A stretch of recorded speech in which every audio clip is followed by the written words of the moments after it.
अस्सलाम वालेकुम, मैं हूँ रिदा सैफी। नाजरीन, कैप्टन रिटायर्ड सफदर पे एफआईआर क्या दर्ज हुई कि मामला जो है वो इतना गंभीर हो गया कि आज नौबत यहाँ तक पहुँच गई है कि इस सारे मामले में सिंध पुलिस के जो आला अफसरान हैं उन्होंने उन तमाम अफसरान ने जो है इकट्ठा अपना प्रोटेस्ट रिकॉर्ड कराने के लिए छुट्टियों की दरख्वास्त दे दी। उसके बाद बिलावल भुट्टो जरदारी साहब एक प्रेस कॉन्फ्रेंस करते हैं जिसमें उन्होंने आर्मी चीफ और DGISI से जो है उन्होंने इस सारे वाक़े के ऊपर रिक्वेस्ट की कि जी आप इसके ऊपर नोटिस लें, इसके ऊपर जो है एक्शन लें, और फ़ौरन उसके बाद जो आर्मी चीफ ने एक्शन लिया और उसके बाद जो है कोर कमांडर कराची को फ़ौरन उन्होंने कहा कि इस वाक़े के ऊपर तफ्तीश करके इसकी रिपोर्ट दे। और इस वक्त अभी ताज़ा तरीन इत्तलात जो मिल रही हैं वो ये कि आर्मी चीफ और पाकिस्तान पीपल्स पार्टी के चेयरमैन बिलावल भुट्टो जरदारी साहब के दरमियान टेलीफोनिक रब्ता हुआ है और ख़ास तौर पर बिलावल भुट्टो जरदारी साहब ने जो है आर्मी चीफ का शुक्रिया भी अदा किया है इस सारे मामले पर एक्शन लेने के ऊपर।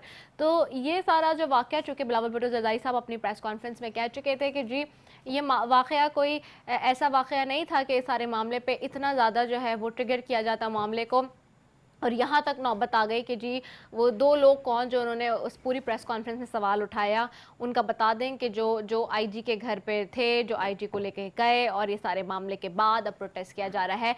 उस प्रेस कॉन्फ्रेंस में एक और तवज्जो तलब बात ये थी कि जी उस सारे मामले में वहाँ जब रिपोर्टर्स उनसे सवाल करे थे सहाफ़ी, उन्होंने ये भी सवाल उठाया कि क्या ये जो पुलिस के जो आला हुकाम हैं कहीं सीएम साहब के जो मसलहताना जो एक मसलहत के तहत उन्होंने जिस तरह की प्रेस कॉन्फ्रेंस की और बात की, क्या उससे तो नाराज़ नहीं हैं, क्या उससे तो मायूस नहीं हैं, जिसके ऊपर उन्होंने कैटेगोरिकली बताया, इस बात को भी क्लियर कर दिया हाथ के हाथ कि नहीं जी ऐसा कोई मामला नहीं है। जो पुलिस के आला ओहदेदारान हैं वो इसलिए नाराज़ हैं कि वो इसलिए प्रोटेस्ट कर रहे हैं कि इस तरह का वाक़या पेश नहीं होना चाहिए था और उनकी भी अपनी डिग्निटी और रिस्पेक्ट है। और ख़ास तौर पे जब वो एप्लीकेशन सामने आई, मैं चाहूँगी वो स्क्रीन पे ज़रा ये एप्लीकेशन दिखा दें जी।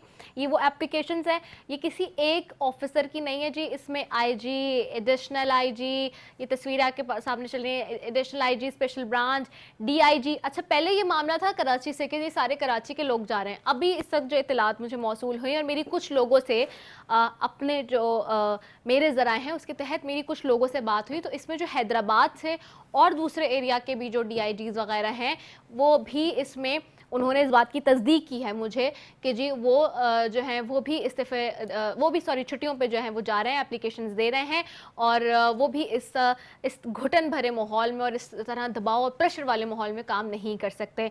तो इस वक्त हम राब्ते में हैं मुख्तलिफ लोगों से और ये सारी चीज़ें इस वक्त चल रही। अच्छा, ये मामला ट्रिगर होता है वहाँ से जब जलसा जिस दिन होता है, और उससे पहले जब ये मज़ारे कायद गए जलसे के ऊपर भी स्टेज पर भी उस वक्त भी मालूम था CM साहब को, और ये भी मैं आपको बड़ी मुसद्दक़ा इत्तलात के तहत बता दूं, और उसके बाद उन्होंने कोशिश भी की, वहाँ पे यकीन भी दिलाया कि नहीं जी ये चीज़ें इस तरह से नहीं होंगी, क्योंकि FIR का मामला स्टार्ट हो गया था, वो स्टार्टिंग अब उसकी हीटेबल हो गया था। अच्छा, इस सारे सिचुएशन में आज जो मेरे साथ मेहमान यहाँ मौजूद भी है ना, एक उसमें जो मेरे पास तीनों जमातों की नुमाइंदगी करेंगे, आपकी जो मेन जमातें हैं उनके लोग यहाँ पे, और उसमें ऐसे लोग शामिल हैं जो कि इस सारे वाक़े में कहीं ना कहीं मुलव्विज़ भी रहे। तो मैं सबसे पहले जो है ना हमें ज्वाइन किसने किया है अभी? अच्छा ठीक है, मैं हमें अच्छा गुलाम कादिर थेबो साहब भी हमें ज्वाइन कर रहे हैं, फॉर्मर AG भी रह चुके हैं सिंध के, मैं उनको भी खुशामदीद कहती हूँ। बहुत शुक्रिया गुलाम कादिर थेबो साहब फॉर ज्वाइनिंग अस। गुलाम कादिर थेबो साहब, आपको मेरी आवाज़ आ रही है? गालिबन मेरी आवाज़ नहीं जा रही है, तो मैं चाहूँगी दोबारा उनसे रब्ता ना, मीनवाइल मैं अपने स्टूडियो वाले गेस्ट की तरफ जाऊँगी। अच्छा जी, मेरे साथ मैं आपको ये जानने से पहले मैं थोड़ा सा जैसे बता रही थी कि वो लोग जो कहीं ना कहीं इस वाक़े के विटनेस भी रहे या उसमें कहीं ना कहीं किसी तरीके से इन्वॉल्व रहे, मैं उनसे आज टोटली बात करूँगी। सबसे पहले मेरे साथ मौजूद हैं शेख जावेद मीर साहब, बैठे हुए हैं।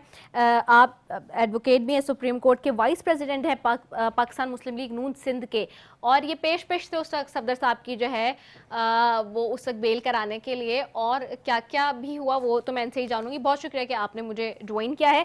साथ बैठे हैं जी अली अजीज़ जीजी साहब हैं, आप एमपी हैं पाकिस्तान तहरीक इंसाफ के, और मैं ये बताऊं कि वो जो एफआईआर लॉन्च हो रही थी जिस थाने में और जो सारा मामला जहां से ट्रिगर किया था वो ये इन्हीं का ही हल्का था। तो मैं अली अजीज़ जीजी साहब को भी खुशामदीद कहती हूँ, मैं फिर आपसे भी जानती हूँ कि ग्राउंड पे क्या क्या हुआ, तो आज हम थोड़ा सा इस पर बात करेंगे। और हमारे साथ बैठे हैं अब्दुल बारी पिताफी साहब हैं, आप सूबाई वजीर सिंध हैं, सीनियर रहनुमा है पाकिस्तान पीपल्स पार्टी के, आपको भी खुशामदीद कहती हूँ। बहुत शुक्रिया अब्दुल बारी पिताफी साहब फॉर ज्वाइनिंग अस। सबसे पहले मैं आपकी तरफ आ रही हूँ जावेद मीर शेख साहब, आप मुझे बताइएगा, शेख जावेद मीर साहब मुझे ये बताइएगा कि ख़ास तौर पे ये जो सारा मामला हुआ उस दिन उसमें क्या सिनेरियो रहा, और ख़ास करके अब जो जहाँ पे मामला पहुँच गए हैं तो वो हम देख रहे हैं सारी सिचुएशन, इसके ऊपर आप क्या कहेंगे? Thank you very much. देखें, सारी बात परसेप्शन की है। हाँ। मज़ार कायद पे जो उस दिन बात हुई, बहुत अफसोस से कहता हूँ कि हाँ। मीडिया ने वो पूरी बात नहीं बताई जो कैप्टन सफदर साहब ने कही उधर। ठीक है। उन्होंने तो ये कहा कि फादर ऑफ द नेशन से कि देखें, हमने ईस्ट पंजाब भी खो दिया, हमने कश्मीर भी खो दिया, और हमने वोट की इज्जत भी खो दी। और बात तो ये हुई थी, और ये वही बातें हैं जो हमें फादर ऑफ द नेशन ने और मादर मिल्लत ने समझाई और सिखाई। वही बात उन्हें दोहराई, कोई नई बात नहीं की थी। बहरहाल वो एक परसेप्शन क्रिएट किया गया। बात शुरू हुई एक एप्लीकेशन से, जिस एप्लीकेशन में एक साहब हैं जो एब्सकॉन्डर हैं एटीसी कोर्ट से, वो कहते हैं कि मैं पीटीआई का मेंबर हूँ। फिर वो कहते हैं मैं मज़ार पे मौजूद था और वहाँ पे जो है कोई नारेबाजी हुई। पता ये चलता है कि फिर बाद में ये सारे पीटीआई के लोग, उनके एमएनएज, एमपीएस, मिनिस्टर्स थाने पे पहुँचते हैं और बहुत ज़्यादा प्रेशर डालते हैं पुलिस पे कि एफआईआर लॉन्च की जाए। जब पुलिस ने वो एप्लीकेशन देखी तो उसके अंदर कोई कॉग्निजेबल सेक्शन नहीं था, उसके अंदर कोई ऐसे एलिगेशन नहीं थी जिसके ऊपर कोई एफआईआर दाखिल हो सके। फिर पता चलता है कि आईजी साहब के घर पे नामालूम लोग पहुंच गए और आईजी साहब जो हैं अपने घर से गुम हो गए, और उनको कुछ नहीं पता कि आईजी साहब को कहाँ ले जाया गया और क्या हुआ। फिर कुछ देर बाद पता चला कि जी वो एफआईआर दाखिल हो गई, और वो जो एप्लीकेशन थी उस एप्लीकेशन में जो बातें थी वो बिल्कुल गुम हो गई और नई बातें शुरू हो गई। उसके अंदर छुपा लिख गया कि वो पीटीआई का मेंबर है, उसमें गवाह नए डाल दिए गए। फिर उसके अंदर 2 लाइनें बढ़ा दी गई कि कैप्टन सफदर ने मुझे जान से मारने की धमकियां दी हैं। तो ये जो इनकी बदनीयती, इनकी बेईमानी, वो तो सामने नजर आ गई कि वो एक एफआईआर काटने के लिए और कैप्टन सफदर को गिरफ्तार करने के लिए, और जो बिलावल भुट्टो साहब और मरियम बीबी का आपस में जो अब एक भाई बहन का रिश्ता है, जो मरियम बीबी ने भी अपनी स्पीच में कहा कि हम भाई बहनों की तरह रहेंगे, हम आपस में लड़ेंगे नहीं, एक दूसरे की इज्जत करेंगे। वो जो एक रिश्ता जो कायम होने जो हुआ है वो कुछ लोगों को बुरा लग गया और एक पूरा एक माहौल क्रिएट किया गया कि वो रिश्ता ख़राब हो, और जो मेहमान आए थे पंजाब में सिंध के उनकी यहाँ पे एम्बेरसमेंट कराई जाए। बट बहरहाल वो जो भी फोर्सेस थी वो सब अपने अज़ाइम में नाकामयाब हुए। आपने ये देखा कि जैसे ये मामला हुआ तो बिलावल भुट्टो साहब, नासिर शाह साहब, सीएम साहब और जो भी मुर्जा वहाब साहब, वो सब ने कंडेम किया इस वाक़े को, उन्होंने पूरी सपोर्ट की। जब अदालत गए तो अदालत का मैं आपको माहौल बताऊं कि वहाँ पे पीटीआई के सारे कारकुन मौजूद हैं, नारेबाजी कर रहे हैं, हुल्लड़बाजी कर रहे हैं, कोर्ट का माहौल ख़राब कर रहे हैं। वहाँ पे जितना अटॉर्नी जनरल ऑफिस है वो पहुंचा हुआ है और पीटीआई के वकला पहुंचे हुए हैं, और एक तासुर ऐसा दिया मीडिया पे कि जैसे कि गवर्नमेंट ने अपोज की है बिल। और मैं आज ARY का चैनल भी देख रहा था और चैनल भी देख रहा था, वो कह रहे हैं कि एडवोकेट जनरल के नुमाइंदे मौजूद हैं उधर। तो ये कहाँ से बातें आई? एडवोकेट जनरल का तो कोई नुमाइंदा मौजूद नहीं था, वहाँ तो अटॉर्नी जनरल के नुमाइंदे मौजूद थे। और हमने जो बात वहाँ अदालत में कही कि ये सेक्शन एडवोकेट जनरल के लोग नहीं थे, अटॉर्नी जनरल के लोग थे, और वो ARY और दूसरे चैनल वाले कह रहे हैं एडवोकेट जनरल के लोग मौजूद हैं। तो वो कहाँ से बात आ रही है भाई? मतलब गलत तो चलाया, क्यों गलत रिपोर्टिंग कर रहे हैं? ठीक है। वहाँ पे मैं मतलब बात तो यहाँ तक है कि जो PLF है, पीपल्स लॉयर फोरम, उनके नुमाइंदे हमारे साथ खड़े हैं। उनके काजी बशीर साहब जो प्रेसिडेंट है, उन्होंने पूरी टीम भेजी, निज़ाम हमारे साथ थे, उनके और लोग मौजूद थे, वो उन्होंने बेल एप्लीकेशन हमारे साथ आर्ग्यू की है।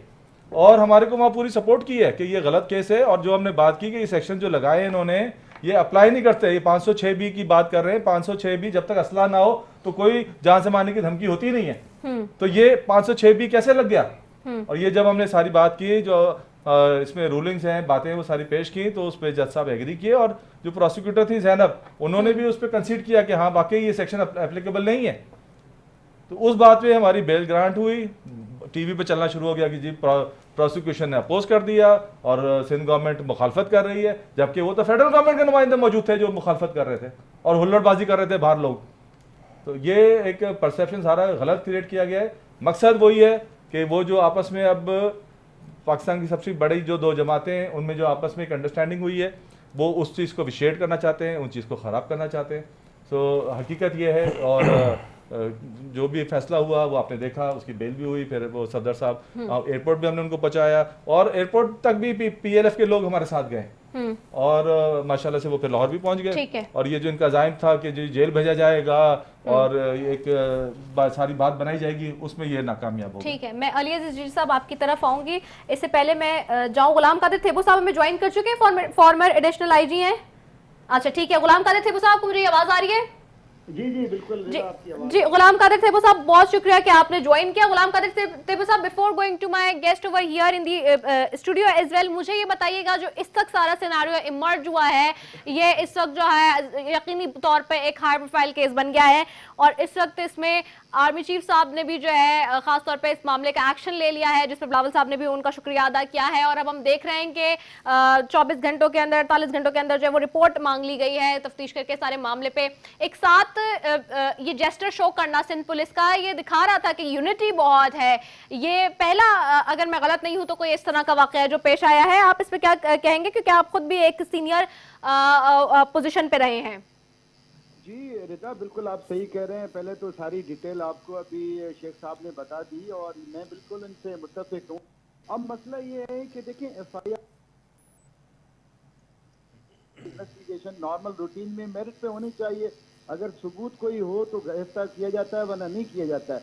लेकिन इस केस में सारी मैनूवरिंग की गई है, प्रेशर डाला गया है और पुलिस को प्रेशराइज किया गया है सारी चीज़ों में। तो उसके बाद जिस तरह IG के साथ, जो कि एक 22 ग्रेड का सीनियर तरीन ऑफिसर होता है, अगर उसको एक 18 और 19 और 20 ग्रेड के दो अफसर जाएं और लेके आए और जिस तरह उनकी बेइज्जती हुई है और पूरी फोर्स की बेइज्जती हुई है, तो डेफिनेटली उसका रिएक्शन पूरी फोर्स में पहली दफ़ा, आप सही कह रही हैं कि पहले भी इंडिविजुअली तौर पे पुलिस के साथ ज्यादतियाँ होती रही हैं, लेकिन इस दफ़ा चूँकि पुलिस के जो कमांडर थे 22 ग्रेड के सीनियर तरीन ऑफिसर, उसके साथ इतनी ज्यादती हुई है, तो उस हवाले से जब पुलिस को पता चला तो उससे उन्होंने सबने जो है सबसे कम जो हो सकता है प्रोटेस्ट, वो है छुट्टी पे जाना, वो किया है। हालांकि इस वाक़े पे क्योंकि जाहिर है नौकरी भी आदमी इज्जत के लिए करता है, बेइज्जती के लिए नहीं करता,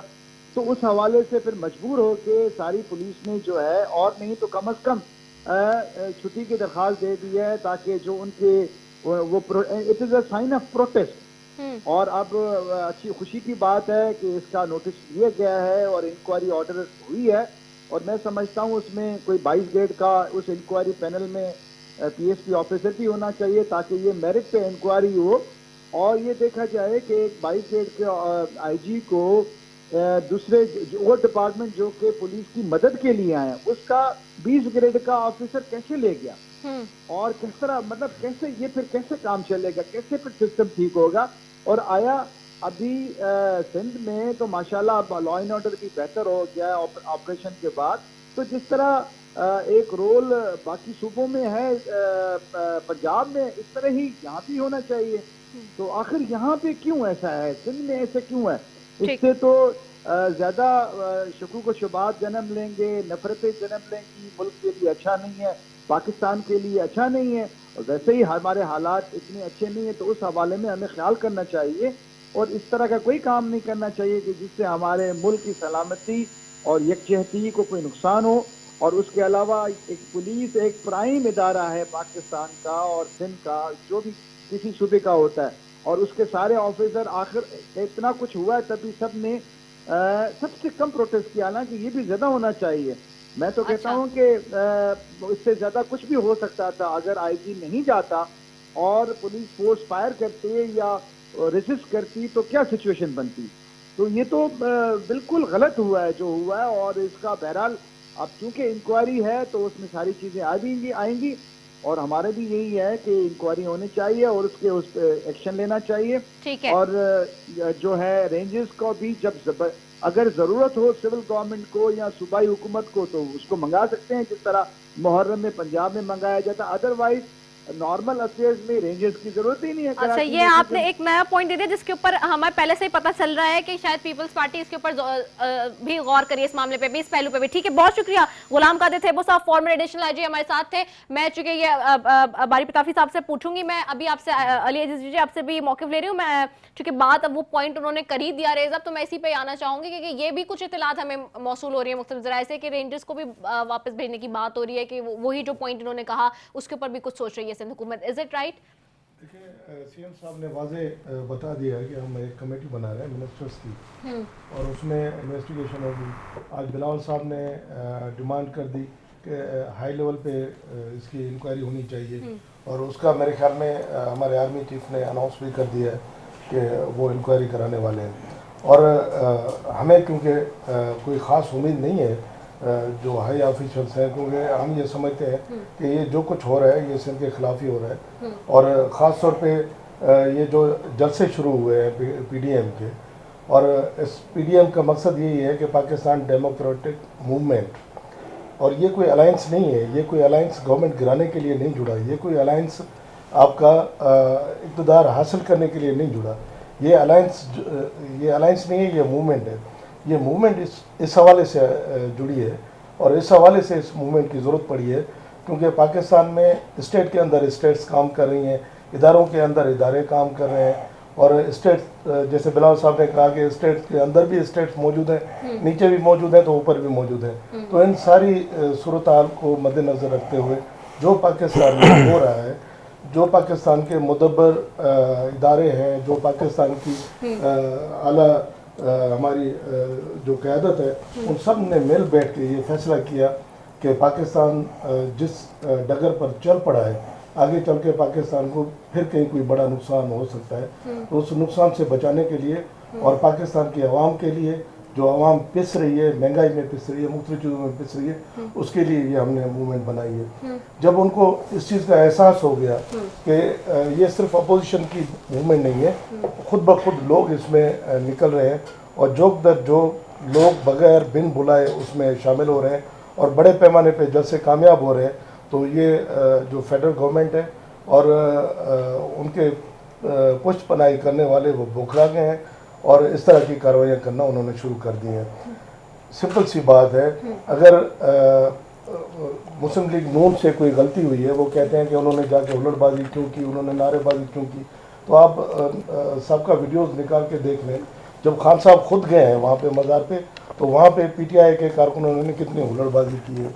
और यही खान साहब थे जो पीटीवी में घुस गए थे, जिनके कारकुन यही खान साहब थे जिन्होंने पाकिस्तान की पार्लियामेंट के सामने, मैंने कल दिखाया था मज़ार कायद की भी क्लिप, वो है पाकिस्तान की पार्लियामेंट के सामने उन्होंने धरना दिया हुआ था, और वहाँ जो हालात जुड़े हुए थे उन हालात में वो खड़े होकर सिविल नाफरमानी की बात करते थे, और वो जो गवर्नमेंट की तरफ से गए हुए बिल थे उनको वो जला रहे होते थे।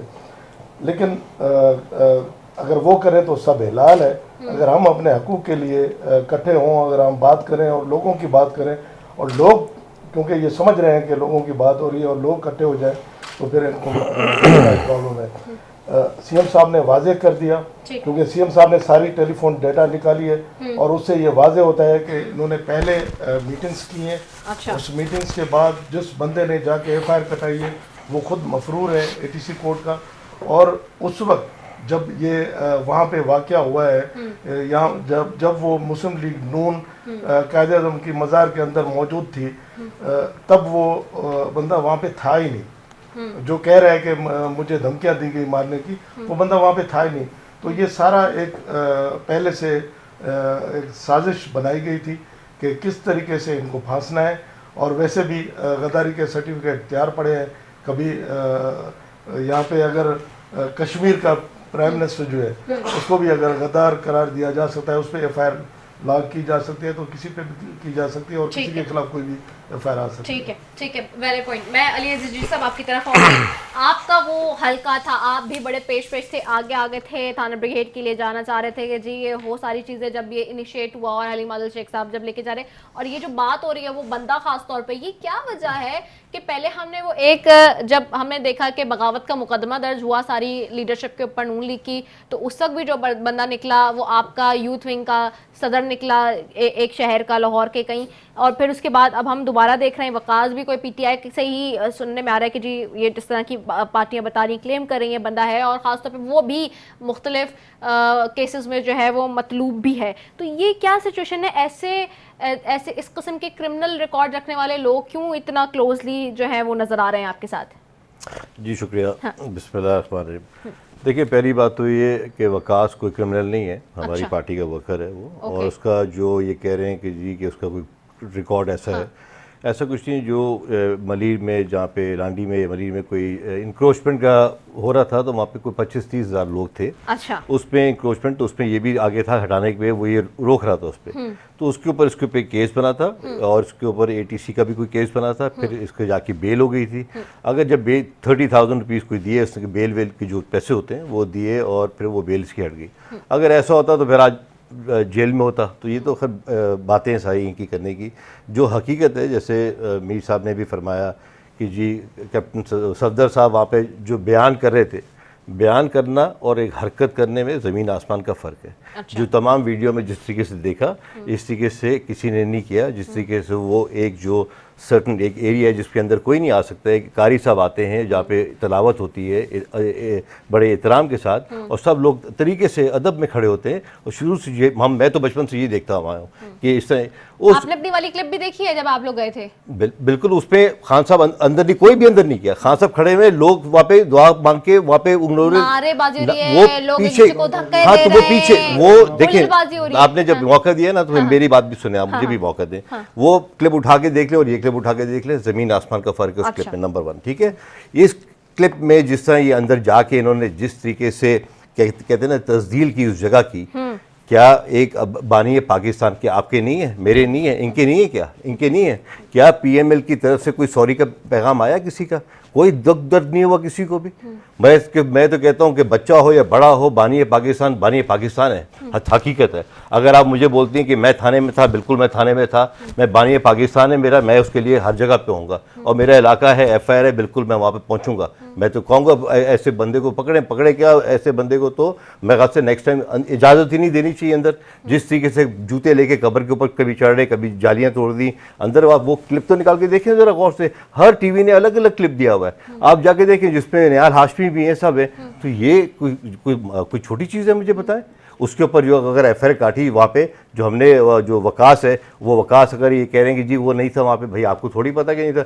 मैं चला जाऊँ, आप भी, कोई भी जा सकता है। अगर वहाँ वो चला गया, लड़का 2-3 दोस्तों के साथ चला गया, उसने वहाँ की जो रोका वहाँ पे कि भाई इस तरह नहीं करो, उसको तड़ियाँ दी, तो आप निकाले ना क्लिप। मेरा काम तो भाई, तो मेरा, और वो जो रिकॉर्डिंग आप देखें वो सारी अवेलेबल है। देखिए मुझे, देखिए मैंने अपनी एक जगह थी, मैंने नहीं बोला, मैं किसी के पीछे नहीं बोला। देखिए मीर साहब, आप अपने टाइम पे बोले ना, मैं आपके टाइम पे बोला, मैं आपके टाइम पे बोला। चले फैक्ट है, आप अपनी बात पे उसको फैक्ट जो भी देना हो दीजिएगा। पहले मेरी give me my time, let me speak in my time. मैं तो कहता हूं रिकॉर्डिंग चलाएं, बताएं वो आप दिखाएं, चलाएं। कहां जाली टूटी? हाँ एग्जैक्टली, ये जाली टूटी। और ये जो कबर के ऊपर आप कह रहे हैं, ये फुटेज में ऐसा कहीं कुछ नहीं वो है। जो कवर के है था, मैं कह रहा हूँ उस एरिया में, स्पेसिफिक जो एरिया है जहाँ पे कारी साहब, उसकी कंप्लेंट किधर? जहाँ पे कारी साहब होते हैं, उसी एरिया की मैं बात कर रहा हूँ। वहाँ अंदर घुस गए, बहुत अफसोस की बात है वो नजर नहीं आ रहा के मज़ार को जो है ना, जिस तरह उसको इन्होंने मतनाज़िर मजाक बना दिया, अपनी सियासत चमकाने के लिए मजाक बना दिया। चलिए, अभी भी इनको अफसोस नहीं है। मुझे तो अफसोस है कि इनको इस चीज का नहीं है कि वो चीज गलत है, उसको कंडेम तो करे ना। ये अभी ट्रैक से हट रहे हैं, ये अभी ट्रैक से हट रहे हैं। बात ये सारी जो इन्होंने बात की सारी मुझे खत्म करना। तो हमने उसके ऊपर जो उस लड़के ने कहा कि जी मैं वहाँ गया था घूमने, ठीक है गया होगा घूमने, वो कोई भी जा सकता है वहाँ पे, वो गया, उसके साथ उनकी झड़प हुई, Even क्या not हुआ, there. ठीक है, चले भाई है नहीं है वो तो फिर आप वहाँ से वीडियो कैमरा निकाल के देख लेना भाई। वहाँ पे जो झड़प हुई, जिसका तड़िया दी उसको, उसकी जान से मारने की धमकी दी उसको, वहाँ पे उस बेस के ऊपर जो FIR वहाँ पे हुई, और हमने जब थाने पहुंचे तो वहाँ पे हमारे से पहले ही, अब यकीनन आपको उसके एक मिनट, सबूत भी देने होंगे ना। सुने हमारे, मैं क्यों सबूत दूं, वो जिसको लेना है वो ले, हमारे से पहले जो इंतजामिया है कायदे आज़म इदारा की, उन्होंने एक और पहले लेटर दे दिया हुआ था वहाँ पे इसी का, उनको भी बड़ा दुख दर्द था, अफसोस था उनको। अच्छा। उस पे, और जो सेक्शन 6 है और कायदे आज़म प्रोटेक्शन, ये तो लॉयर मेंटेनेंस ऑडियंस 1971, जिसपे ये भी आता है, जिसपे जतोई साहब ने 1983 के अंदर कुछ लेट जतोई साहब बड़े नामवर शख्सियत हैं, ऐसे कुछ हुआ था, उनके ऊपर भी FIR कटी थी। फिर ये जो दूसरी बात कर रहे हैं कि जी कि 2 बजे 3 बजे पत्नी IG साहब को किडनैप कर लिया, ये सब ड्रामा है, ये टोटली ड्रामा है। चलिए लेट्स सी, अभी तो अब उसमें तो लेट मी फिनिश। ये सब PDMA का ड्रामा एक्चुअली, इनका ड्रामा, इनके जो ये जो आप ये कह रहे हैं ये इंसिडेंट नहीं हुआ, ऐसा कुछ नहीं है। देखिए मेरी बात सुने, IG साहब को, IG साहब है, IG साहब को ऐसे थोड़ी कोई जेब में डाल के उठा के गोद पे ले जाएगा, कुछ ऐसा नहीं है। मैं सुने मेरी बात, दुख दर्द है मजार का, प्लीज जाए और आज आके इमरान खान के ऊपर FIR कटाए, सुने जो उन्होंने हुल्लड़बाजी की, नारेबाजी की, सुने तो ये कानून उस पे एप्लीकेबल है। अभी अली साहब चलते हैं, अभी ये सुन नहीं रहे, चल इमरान खान पे आज FIR कटाए, अभी ये फिर FIR उन पे भी करनी चाहिए, सुन नहीं रहे ना, उन पे क्यों FIR ना कटे? आप 83 की बात ये कर रहे हैं, एक्चुअली आप पूरा जो बात कर रहे हैं उन पे FIR कटाएं, पूरा आप मोहब्बत पूरा दिखाएं, ड्रामा। आप अभी तो अब नेशन से देखिए अभी अगर आपने मुझे बोलने नहीं देना तो गलत बात है ना। अच्छा वो कह रहे हैं कि उसमें भी अगर ये सारे बोलने नहीं देना, ये पूरा एक्चुअली मैं सिर्फ आवाम को ये बताना चाहता हूँ। अच्छा, एक मिनट आप भी चलिएगा भाईजान, मीर साहब एक मिनट, देखिए मैं आवाम को ये बताना चाहता हूँ कि देखिए ये पूरा ड्रामा किया गया सारा, सिंध गवर्नमेंट ने पूरा ड्रामा किया कि आज ही स्टेटमेंट आप देख लें CM साहब का, कह रहे हैं FIR जो कटी अकॉर्डिंग टू द लॉ, बोला अपनी स्टेटमेंट में उन्होंने बोला। तो फिर ये डबल क्यों है, झूठी FIR समझ, मुझे समझ एक दफा भी सुन ले, एक दफा भी आज वो वजह मैं बता रहा हूँ, प्लीज आवाम को बताना चाहता हूँ। मैं पुलिस कमीशन का मेंबर भी हूँ, सिंध पुलिस सेफ्टी कमीशन का मेंबर भी हूँ। ये सब ड्रामा है, आवाम को बताना चाहता हूँ, कोई ऐसा कुछ नहीं है। ये कल CM साहब ने IG साहब को काफी बुरी तरीके से बेइज्जत किया, उनको समझ गए उन्होंने, क्योंकि IG साहब ने फेडरल के अपने वर्दी के होते हुए उन्होंने बिल्कुल सही किया, जो FIR काटी अकॉर्डिंग टू दी जो भी लॉ था उसके मुताबिक। अच्छा, आप ये एक नई कहानी बता रहे हैं, हकीकत यही है।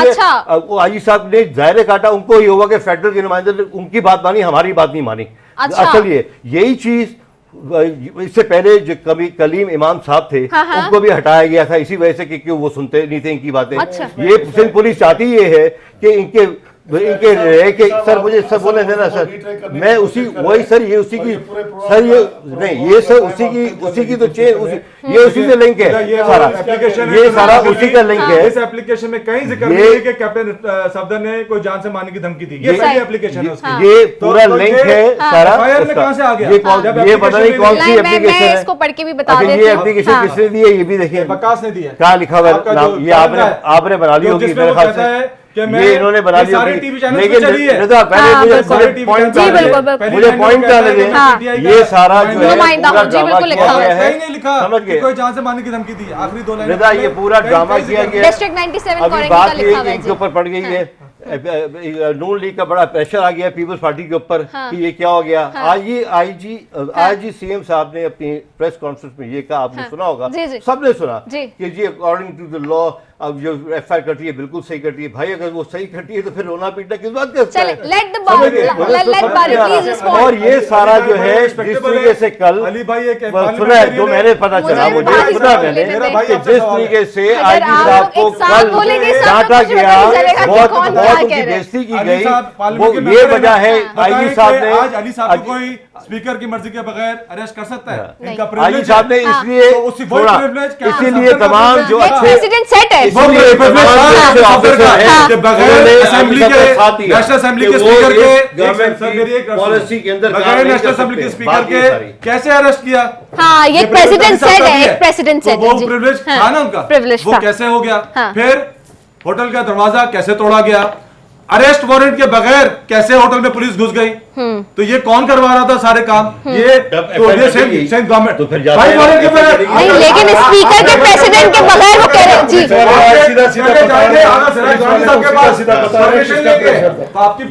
आपका प्रिविलेज है, ये तो वो काम किया प्रिविलेज। हमने तो नहीं कहा कि क्या करना, वो तो आईजी साहब ने खुद को पता होगा क्या करना क्या नहीं करना। ऐसे आपको पता है खाने में वो लोग करवा रहे थे, वो जो लोग करवा रहे थे, जो खेच रहा था स्ट्रिंग्स, वो स्ट्रिंग्स किसी और के हाथों में थी।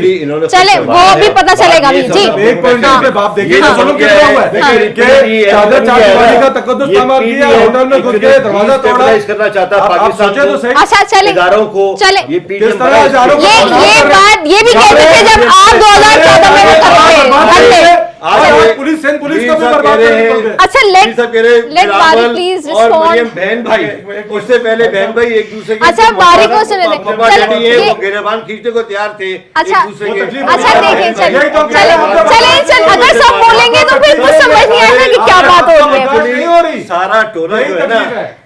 सारा टोला जो है ना वो एक जमा हो चले। गया, समझ गए? अच्छा, वो ऐसे। बर्दाश्त नहीं हो रहा। वो अच्छा, इदारों को- चले, ठीक है। इदारों को एक्चुअली कमजोर करना चाह रहे हैं ये लोग। ठीक है चले, मुझे बारी से लेने दे प्लीज, पुलिस को भी बर्बाद कर दिया। मुझे बारी से लेने दे, मेरे पास टाइम खत्म हो रहा है, उनका तो मुझे मौके लेने दें जी। बारी आप बोलें प्लीज, प्लीज रिस्पॉन्ड करें। मसला ये है कि मसला ये है कि हाँ। मोदी की एक्चुअली जो याद अच्छा, है एक वो सेकंड, बता एक रहे सेकंड, हैं। एक सेकंड। समझ गए? हाँ, सारे हाँ। प्रोग्राम के टाइम को पूरी करने की कोशिश करनी है ताकि मोदी को जीतने की मौके पे- मुबारकबाद दुआएं असल ये में करें, बोलना सरदार हम हो जाए, दुआ ये करें कि कश्मीर में मोदी नहीं जीते जीते। और जैसे जीते मेरा प्रोग्राम नहीं हो पा रहा है इस तरह प्लीज। आवाम इतनी बारी आवाम प्लीज। इतनी बेवकूफ नहीं है। अच्छा चले एक सेकंड, समझती है। अच्छा मैं बोल सिंध में क्या लूं, होता है? मैं होश ही मुझे अपने हाथों मैं से मुझे मजबूरन आप लोग की माइक ऑफ कराने पड़ेंगे प्लीज, मुझे बोले दे। अच्छा मुझे प्लीज मुझे बोले दे। देखें ये बात ये बात आपकी अली अजीज साहब जो आप कह रहे हैं ये बात नहीं है। जब आप ऑपोजिशन में थे 2014 का जलसा कर रहे थे तो ये एलिगेशन ये भी लगाते थे कि जी आप डिस्टेबलाइज कर रहे हैं इकोनॉमी को। जी अब्दुल बारी प्रतापी साहब जी रिस्पॉन्ड। ये बात बिल्कुल हकीकत है हाँ। कि वो हमारे मेहमान थे, हमारे पास आए, उनकी गिरफ्तारी हुई। फिर भी ऐसा और किया उस- इन्होंने। एक मिनट, उनकी हाँ, गिरफ्तारी हुई बिल्कुल, और बिल्कुल, गिरफ्तारी भाई। में पुलिस को यूज किया गया और हमारे आईजी साहब पे प्रेशर डाल के उनको यूज किया गया, हमारे एडिशनल आईजी को यूज किया गया, हमारे सीपीओ साहब को यूज किया गया उसमें। और आज उसकी वजह से जो उन पे प्रेशर है कि आप ये इस तरह के स्टेटमेंट्स ना दे, आप हमारे साथ चले, आप आगे इन्वेस्टिगेशन में हमारा साथ दे, तो वो मजबूरन इस प्रेशर की वजह से वो सारे के सारे आज छुट्टी पे जा रहे हैं। और यहाँ तक कि हमारे जो एसपी साहबान है उन्होंने भी अब छुट्टियां भेजना शुरू कर दी है। अब जब पूरी सिंध पुलिस इनके प्रेशर की वजह से छुट्टी पे चली जाएगी, अगर इन्होंने स्टेट के अंदर स्टेट लेनी है तो फिर ये पूरा पाकिस्तान कैसे चलेगा? सही। और ये आपके तमाम तर सूबों की जो खुद मुख्तारी है वो किधर जाएगी, वो फिर क्वेश्चन होती है। अब जब इस तरह की सूरत पैदा होती है तो ये आप आइलैंड्स के ऑर्डिनेंस को ही देख लें।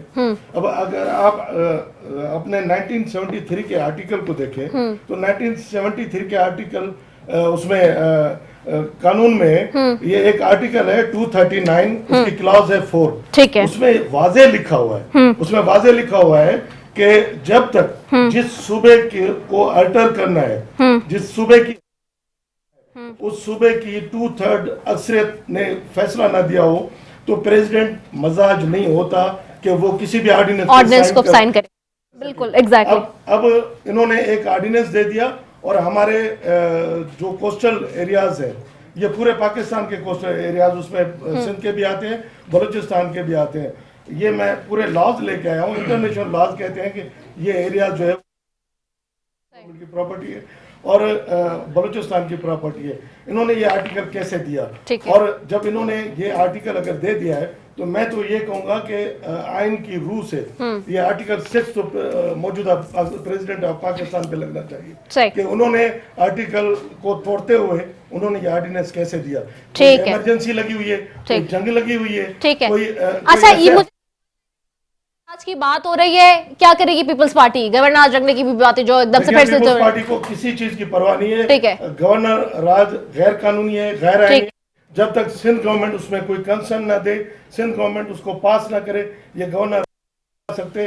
अगर इन्होंने गवर्नर राज ही लगाना है तो हम तो यही कह रहे हैं कि तो पीटीआई की गवर्नमेंट है, ये दरअसल सिलेक्टेड इलेक्टेड कुछ और है और सारे मुल्क को वही चला रहे हैं। ठीक है। अगर इसी तरह का माहौल रहा तो फिर पाकिस्तान का अल्लाह ही हाफिज है। हम कहते हैं कि भाई अल्लाह करे ऐसी सूरत हाल पैदा ना हो। ठीक है, ठीक है, ठीक कोई मुश्किल ठीक है, ठीक है। अब्दुल बारी प्रताप साहब, मेरे प्रोग्राम का वक्त खत्म हो गया है, क्योंकि सब मेहमान एक साथ बोल रहे थे और जब एक साथ बोलते रहेंगे तो कुछ समझ नहीं आएगा कि कौन क्या कह रहा है। लेकिन बहुत शुक्रिया शेख जावेद मीर साहब आपका, बहुत शुक्रिया अली अजीज जीजी साहब आपका, अब्दुल बारी प्रतापी साहब आपका, आप तीनों मौजूद मेहमानों का बेहद शुक्रिया जी कि आपने अपना कीमती वक्त निकाला है। इसी के साथ जी अपनी मेजबान रिदा सफी को दीजिए इजाजत। पाकिस्तान जिंदाबाद।